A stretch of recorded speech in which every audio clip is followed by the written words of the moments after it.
মাঠে ফুটবল খেলছেন স্থানীয় যুবকরা, তবে হঠাৎই তাদের মাঝে দেখা যায় বিদেশি দুই যুবককে। তারাও ছুটছেন ফুটবলের পিছনে, দিচ্ছেন গোলও। না, তারা কোনো ক্লাবের খেলোয়াড় নন। জানলে অবাক হবেন, বাংলাদেশে ঘুরতে এসে ফুটবল খেলার লোভ সামলাতে না পেরে মাঠে নেমেছেন অস্ট্রেলিয়ান এই দুই ব্লগার। এ সময় তাদের খেলা দেখতে মাঠেই ভিড় জমে উৎসুক জনতার। Beautiful experience here in Bogora. So many people, everyone's so welcoming, and yeah, thank you for letting me join in your game with your community. স্থানীয়দের সাথে ফুটবল খেলতে পেরে খুশি অস্ট্রেলিয়ান এই দুই তরুণ। এমনকি বাংলাদেশের মানুষের আন্তরিকতা ও অতিথি পরায়ণতা তাদের মুগ্ধ করেছে বলে জানান তারা। Awesome, some of the best hospitality in Bangladesh, and we're here at the college playing with cricket and football with everyone, and it's been amazing.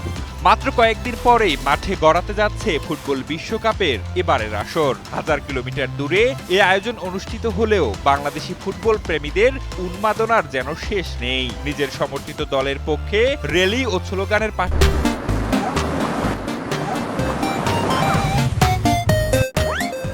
পাশাপাশি দেখা যাচ্ছে প্রীতি ফুটবল ম্যাচ। বিদেশীয় খেলোয়াড় বিদেশীয় মূল্যই শট নিয়েছিলেন। The man of the match today.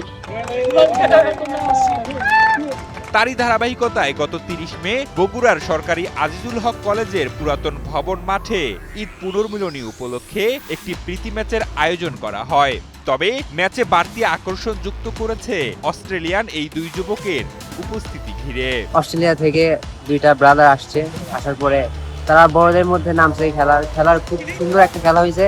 তারা আমাদের সাথে খেলায় অংশগ্রহণ করে আমরা যেমন খেলা উপভোগ খেলেছি, সাথে দর্শকরাও অনেক আনন্দ উপভোগ করেছে। শাফিন ও উইল নামের এই দুই তরুণ অস্ট্রেলিয়ার মেলবোর্নের বাসিন্দা। পেশায় দুজনই কন্টেন্ট ক্রিয়েটর ও ভ্রমণ বিষয়ক ব্লগার।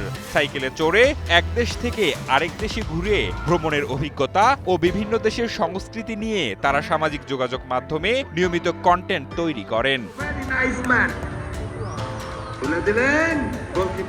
চলতি বছরের এপ্রিলের মাঝামাঝি সময়ে এই দীর্ঘ সাইকেল যাত্রা শুরু করেন এই দুই তরুণ। সিঙ্গাপুর, মালয়েশিয়া, থাইল্যান্ড, ভারত হয়ে এখন বাংলাদেশে অবস্থান করছেন তারা।